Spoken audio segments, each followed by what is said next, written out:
नमस्कार दोस्तों, आइए जानते हैं उत्तर प्रदेश से जुड़ी आज की सबसे बड़ी और महत्वपूर्ण खबरें सिर्फ 10 मिनट में। लेकिन उससे पहले अगर आपने चैनल को सब्सक्राइब नहीं किया है तो अभी कर दीजिए। साथ ही वीडियो को लाइक करें और अपने जिले का नाम कमेंट में जरूर लिखें ताकि आपके जिले की हर बड़ी खबर सबसे पहले आप तक पहुंचे। तो चलिए आज की पहली खबर पर बात करते हैं। लेकिन उससे पहले एक खास बात, इस वीडियो को ध्यान से अंत तक देखिएगा क्योंकि कुछ खबरें आपके बेहद काम की हो सकती है। जैसा कि आप देख सकते हैं, आपकी फोन स्क्रीन पर एक हेडलाइन दिखाई दे रही होगी। हम सबसे पहले इसी बड़ी खबर पर चर्चा करने जा रहे हैं। तो दोस्तों तैयार हो जाए क्योंकि ये आज की सबसे बड़ी और जरूरी खबर है। आइए जानते हैं पूरी खबर विस्तार से। 7 मई से 10 मई के बीच नियंत्रण रेखा पर हुआ कुछ ऐसा जिसने पाकिस्तान को चौंका दिया। भारतीय सेना की जवाबी कार्रवाई में पाकिस्तान के करीब 40 सैनिक ढेर कर दिए गए। DGMO lieutenant general Rajiv Ghai ने बताया कि इस दौरान भारत के 5 जवान भी शहीद हुए। पाक की हर नापाक हरकत का जवाब इस बार मिला, तेज, सटीक और निर्णायक अंदाज में। सेना का कहना है, हमारे जवानों की शहादत व्यर्थ नहीं जाएगी। देश बोलेगा जय हिंद, जय भारत। अब आगे एक और खबर को देखें दोस्तों। ऑपरेशन सिंदूर में भारतीय सेना ने दिखाया दम, दुश्मन की चाल को किया ध्वस्त। पाकिस्तान ने मिसाइल और ड्रोन से हमला करने की कोशिश की, लेकिन भारत ने S-400 से किया जबरदस्त जवाब। ब्रह्मोस मिसाइल से कई आतंकी ठिकाने तबाह कर दिए गए।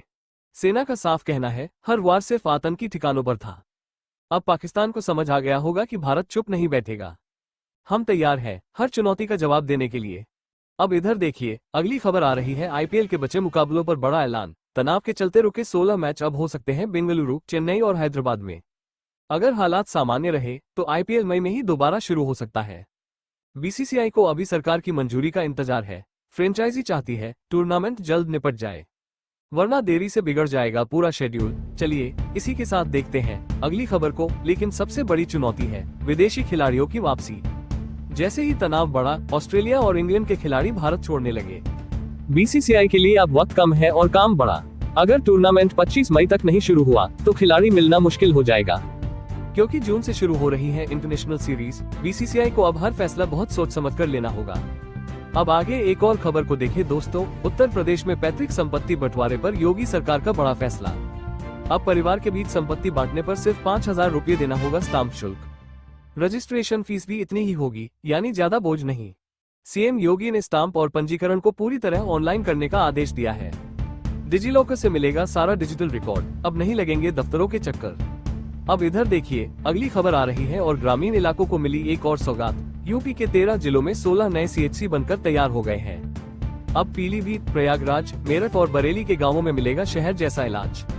डिजिटल एक्सरे, ऑक्सीजन सपोर्ट और विशेषज्ञ डॉक्टर सब होंगे मौजूद। सरकार का साफ इरादा, हर गांव तक पहुंचे इलाज, क्योंकि स्वास्थ्य है सबसे पहला अधिकार। चलिए इसी के साथ देखते हैं अगली खबर को। यूपी में गंगा किनारे बनेगा नया ग्रीनफील्ड एक्सप्रेसवे। वाराणसी से प्रयागराज के बीच बनने वाली ये सड़क देगी नए विकास को रफ्तार। NHAI ने पूरी योजना तैयार कर ली है। हाईवे के दोनों ओर बसेंगे नए आर्थिक जोन और सैकड़ों गांव जुड़ेंगे सीधे। अब सफर होगा तेज, सुगम और सुरक्षित। यूपी का इंफ्रास्ट्रक्चर अब ले रहा है उड़ान। अब आगे एक और खबर को देखें दोस्तों। लखनऊ रायबरेली रेल मार्ग पर अचानक लगी आग से मचा हड़कंप। हरचंदपुर और कुंदनगंज स्टेशन के बीच आग लगने से थमा ट्रेनों का सफर। नीलाचल एक्सप्रेस, गरीब रथ और पंजाब मेल को रोकना पड़ा पौन घंटे तक। गर्म मौसम में परेशान हुए यात्री, लेकिन टला बड़ा हादसा। रेलवे का कहना है खेतों से लगी थी आग, अब जरूरी है सावधानी और सतर्कता। चलिए इसी के साथ देखते हैं अगली खबर को। वाराणसी से प्रयागराज तक बनेगा नया एक्सप्रेसवे। गंगा किनारे वाराणसी से मिर्जापुर होते हुए प्रयागराज तक बनेगी एक नई सड़क। इस सड़क की लंबाई होगी लगभग 160 किलोमीटर और DPR पर काम शुरू हो चुका है। रिपोर्ट में तय होगा कि यह सड़क 2 लेन होगी या 4 लेन। साथ ही खर्च और लाभों का भी आकलन होगा। NHAI आधुनिक तकनीकों से सड़क की अलाइनमेंट तय कर रहा है। 1 वर्ष में इस परियोजना की DPR पूरी होने की संभावना है। ये सड़क रामनगर के मल्टीमोडल टर्मिनल से भी जुड़ सकती है, जिससे सड़क और जलमार्ग मिलकर बनेंगे सुपर ट्रांसपोर्ट रूट। अब आगे एक और खबर को देखें दोस्तों। गोरखपुर में सीएम योगी ने ली सांसद रविकिशन की चुटकी। रामगढ़ ताल के किनारे बने शीशामहल को देख बोले सीएम, सांसद शायद पहली बार आए हैं। हंसते हुए कहा, 132 वर्ष की उम्र रविकिशन की ही हो सकती है। सीएम ने कालीबाड़ी वाले बाबा का भी जिक्र किया और बोले शायद तपस्या में गए हैं। गोरखपुर वासियों की तारीफ करते हुए कहा कि उन्होंने कभी विकास में बाधा नहीं बनने दी। नाला हो या सड़क, यहाँ चौड़ीकरण में कोई दिक्कत नहीं आती। रविकिशन बोले, योगानंद की जन्मस्थली को पर्यटन स्थल बनाना गर्व की बात है। लॉस एंजल्स तक लोग गोरखपुर के दर्शन करने आएंगे, ये हमारी पीढ़ियों के लिए वरदान होगा। अब इधर देखिए, अगली खबर आ रही है। अब यूपी में समस्याओं का होगा फटाफट समाधान। योगी सरकार ला रही है नया डिजिटल डैशबोर्ड, जिससे जुड़ेगा पूरा राजस्व विभाग। लेखपाल से लेकर आयुक्त तक सभी अफसर एक मंच पर साझा करेंगे जानकारी। भूमि रिकॉर्ड से लेकर राजस्व संग्रह तक सब कुछ रहेगा पारदर्शी और ट्रैक योग्य। हर अधिकारी की जवाबदेही तय होगी और कार्यों की मॉनिटरिंग भी आसान होगी। भूमि विवादों का अब डिजिटल दस्तावेजों से तुरंत समाधान होगा। इससे गांवों में होने वाले झगड़े भी कम होंगे और जनता को तुरंत राहत मिलेगी। सरकार का ये कदम राजस्व विभाग में लाएगा क्रांति जैसा बदलाव। चलिए इसी के साथ देखते हैं अगली खबर को। यूपी के 20 से ज्यादा जिलों में लू का खतरा, सावधान रहें। मौसम विभाग ने चेताया 14 और 15 मई को यूपी में आग उगलेगा सूरज। 3 से 4 डिग्री सेल्सियस तापमान बढ़ने का अनुमान और लू चलने की चेतावनी जारी। प्रयागराज, वाराणसी, मिर्जापुर, गाजीपुर, गोरखपुर जैसे जिलों में हालत हो सकते हैं बेहद गर्म। बारिश के बाद आयोमस अब लोगों की सेहत के लिए बन सकती है चुनौती। बचाव के लिए पर्याप्त पानी पिएं, धूप में बाहर निकलने से बचें और बुजुर्गों का ध्यान रखें। 15 मई तक ये हीटवेव कई जिलों को अपनी चपेट में ले सकती है। खासकर दोपहर 12 से 4 बजे तक सावधानी जरूरी है। अलर्ट रहें, सुरक्षित रहें। अब आगे एक और खबर को देखें दोस्तों। यूपी में 20 जून को आ सकता है मानसून, बारिश होगी ज्यादा। इस बार केरल में मानसून 4 दिन पहले यानी 27 मई को दस्तक दे सकता है। आईएमडी के अनुसार उत्तर प्रदेश में 20 जून को पहुंचने की संभावना है मानसून की। पिछले साल से 15 से 20% ज्यादा बारिश होने का अनुमान जताया गया है। सोनभद्र होते हुए पूर्वांचल में आएगा मानसून, लखनऊ और वाराणसी को भी मिलेगा फायदा। बीएचयू वैज्ञानिकों का कहना है औसतन बारिश से ज्यादा पानी बरसेगा इस बार। पिछले कुछ वर्षों के आंकड़े बताते हैं कि यूपी में मानसून की देरी सामान्य बात है, लेकिन इस बार उम्मीद है कि फसलें भी लहलहाएंगी और किसानों के चेहरे भी खिलेंगे। अब इधर देखिए, अगली खबर आ रही है। मां तुझे सलाम, पोस्टर से गरमाई सियासत, विपक्ष ने साधा निशाना। ऑपरेशन सिंदूर के बाद भारत पाक युद्ध विराम पर राजनीति ने पकड़ा जोर।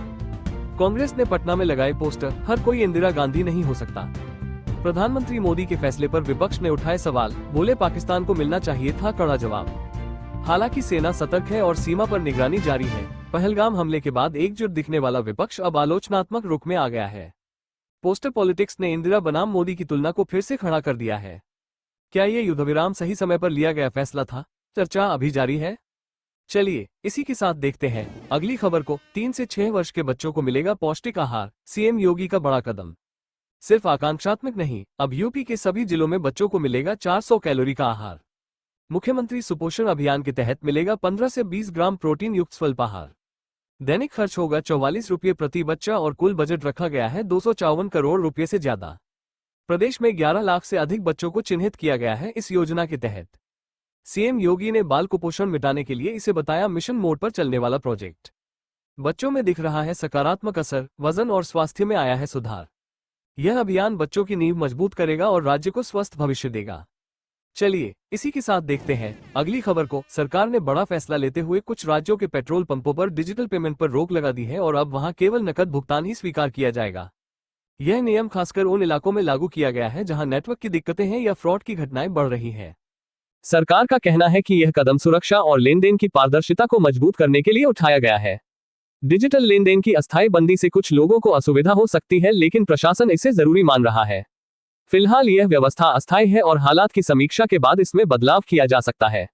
जो पेट्रोल पंप इस दायरे में आते हैं, वहां ग्राहकों को पहले से जानकारी दी जा रही है।